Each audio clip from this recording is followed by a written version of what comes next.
पाकिस्तान में इन दिनों बड़े स्तर पर अलग अलग देश बनाने की मांग जोर पकड़ रही है। बलूचिस्तान के बाद सिंध प्रांत भी आजादी की मांग कर रहा है। बहुत बड़ा डर ये स्टार्ट हो गया है कि कहीं वो अल्ताफ हुसैन फैक्टर दोबारा ना आ जाए, कहीं कत्लो गारत, बोरी की बंद लाशें मिलना, भत्ते की सियासत, आर्म्ड लोगों का दंदनाते फिरना। पाकिस्तान की तारीख का स्याह तरीन दिन है जब पाकिस्तान का वजूद टुकड़े टुकड़े हो गया। जबरदस्त जबरदस्त। अमेरिका, बेल्जियम, सऊदी अरब और अमारात समेत 12 मुल्कों से 107 पाकिस्तानियों को बेदखल कर दिया गया।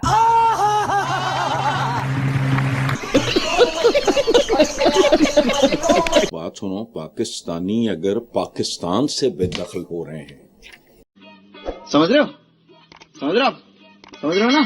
एंड नंबर 12 पर कौन है? क्योंकि नंबर 12 के बाद मैं नहीं आपको बता रही कौन सी, बस 12 तक काफी है। सोचिए आप नंबर 12 पे कौन होगा?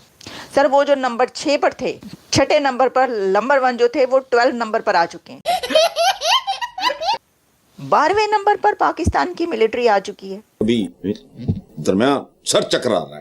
रोज आते हैं इस उम्मीद पे, आज जीतेंगे, कल जीतेंगे, परसों जीतेंगे, रोज हारते हैं। अच्छा, ये जो अब इंडिया की कुर्बतें बढ़ रही हैं अफगान तालिबान हुकूमत के साथ, इसके क्या असरात देखते हैं आप? और उनसे आपकी लड़ाई हो और फिर अफगानिस्तान भी शुरू हो जाए, उससे भी मुंहमारी शुरू हो जाए, तो क्या होगा? यही होगा जो हो रहा है।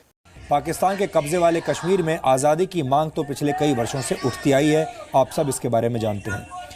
लेकिन अब आज़ादी की ये आग पाकिस्तान के सिंध प्रांत में भी फैल गई है।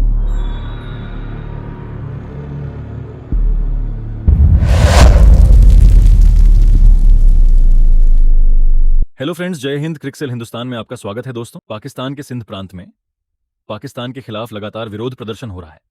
लोग भारत का झंडा उठाए पाकिस्तानी आर्मी का विरोध कर रहे हैं। पाक आर्मी मुर्दाबाद, पाकिस्तान मुर्दाबाद के नारे लगा रहे हैं। दरअसल सिंध प्रांत पाकिस्तान से अलग होकर सिंधु देश बनाना चाहता है और अब इसे लेकर कर जबरदस्त विरोध प्रदर्शन हो रहे हैं। दूसरी तरफ पाकिस्तान को आर्थिक मोर्चे पर करारा झटका लगा है। यह झटका कई और से नहीं बल्कि कंगाली में कर्ज देकर पाकिस्तानी अर्थव्यवस्था को संभालने वाले अंतर्राष्ट्रीय मुद्रा कोष की ओर से लगाया गया है। IMF ने वर्ष 2025 में पाकिस्तान की आर्थिक वृद्धि दर का अनुमान घटाकर 3% कर दिया है। पाकिस्तान के लिए आर्थिक वृद्धि दर अनुमान में यह संशोधन IMF की रिपोर्ट में पेश किया गया।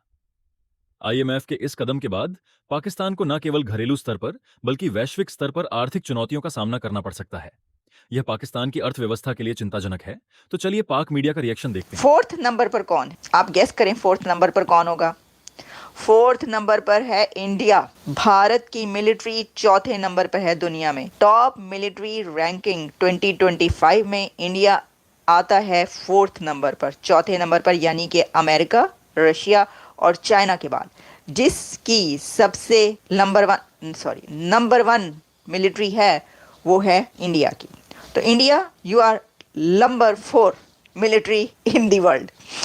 तो 4th नंबर पर भारत आ चुका है। अब इसकी भी इकोनॉमी देख लीजिए। 5th नंबर पर इकोनॉमी है इंडिया की और 4th नंबर पर मिलिट्री, यानी मिलिट्री इकोनॉमी से भी ऊपर जा चुकी है। अब देखिए, हमने इस सिलसिले में देखा, हम तज्जिया क्या कह रहे हैं, मैं तो रैंकिंग पेश कर रही हूँ, मैं कौन सा एक्सपर्ट हूँ कोई इसकी। आखिर में मैं अपना तज्जिया भी पेश कर दूंगी थोड़ा। लेकिन भारत की इकोनॉमी भी 5th नंबर पर, मिलिट्री 4th नंबर पर, और ठीक है, कमाल है भाई इंडिया। अच्छा, 5th नंबर पर कौन सी है भाई? क्यों भाई क्यों? मैं तो ये कहूँगी क्या है ये। 5वें नंबर पर है साउथ कोरिया। अब साउथ कोरिया की जो मिलिट्री है वो 5वें नंबर पर क्यों है? इतनी साउथ कोरिया को क्या पड़ गई? इकोनॉमी तो इनकी नहीं है 5वें नंबर पर ना, तो फिर ये इसकी क्या ज़रूरत थी? अच्छा, 6th नंबर पर है यूनाइटेड किंगडम की, UK की, और UK की इकोनॉमी जो है वो भी बड़ी गंदी जा रही, कोई इतनी अच्छी नहीं है यानी, तो वो 6ठे नंबर पर है, लेकिन फिर भी। अच्छा, 7वें नंबर पर, 7th पर फ्रांस है, 8 पर जापान है, 9 पर देखें कौन है भाई? 9 पर तो देखें आप कौन है। दुनिया की ग्लोबल रैंकिंग में 2025 में 9 नंबर पर है तुर्की। तैयब उर्दवान साहब आ गए हैं। मतलब और कुछ नहीं करना आपने, बस ये 9वें नंबर पर आ जाएं आप तुर्की। आप 9 नंबर पर आ गए, इसका मतलब है कि उन्होंने उनकी बड़ी है, मतलब बना लिया उन्होंने अपनी फौज को। वो देखें ना, वैसे भी आपको पता ही है कि वो जो तैयब उर्दवान के खिलाफ कू हुआ था तो कैसे उन्होंने पकड़ के फौजियों को बंद किया था और वो वापस जेलों में भेजा था। तो वो तो मैं समझ ही थी कि वो डेमोक्रेसी ही ताकतवर है वहाँ पे। पता ही चला कि उनकी मिलिट्री भी जो है वो 9वें नंबर पर है। अच्छा, यानी एक मुस्लिम कंट्रीज़ के अंदर आ गया है। टॉप 10 में एक सिर्फ मुस्लिम कंट्री आ रहा है मिलिट्री के में, और वो है टर्की। नंबर 10 पर है इटली। जॉर्जिया मेलोनी की फौज जफर मौत जो है वो 10वें नंबर पर आ गई है। नंबर 11 पर है ब्राजील। एंड नंबर 12 पर कौन है, क्योंकि नंबर 12 के बाद मैं नहीं आपको बता रही कौन सी, बस 12 तक काफी है। अब सोचिए आप नंबर 12 पे कौन होगा।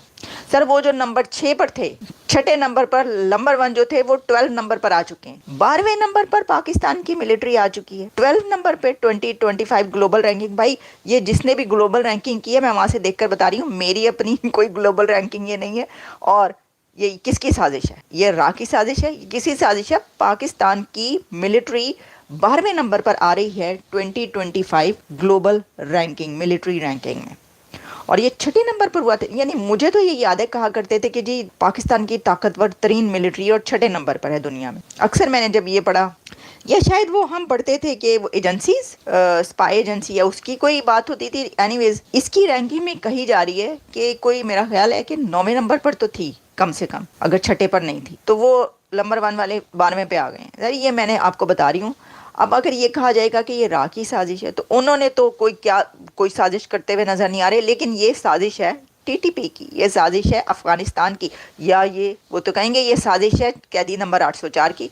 भाई एक 800 कैदी नंबर 804 जो है लेके बैठ गया सबको। ये देख लें आप, मतलब कि वो छठे से जो है वो 12वें पे ले आया। तो क्या करना है उसने? बात ये है, देखें अफगानिस्तान और टीटीपी जो हालात हैं और वहाँ पर, और उनसे जो जंग को जदद जारी है पाकिस्तान की, और उसमें जो आपको पता है कि टीटीपी के साथ जब आप लड़ रहे हो ऐसे दहशतगर्दों के साथ जो कि खुदकुश बन के फट रहे हो जाके, और उनसे आपकी लड़ाई हो, और फिर अफगानिस्तान भी शुरू हो जाए, उससे भी मुँहमारी शुरू हो जाए, तो क्या होगा? यही होगा जो हो रहा है। देखिए ना, अच्छा वैसे मैं आपको एक बात बताऊँ, अब मैं आपको अपना तज्जिया देती हूँ।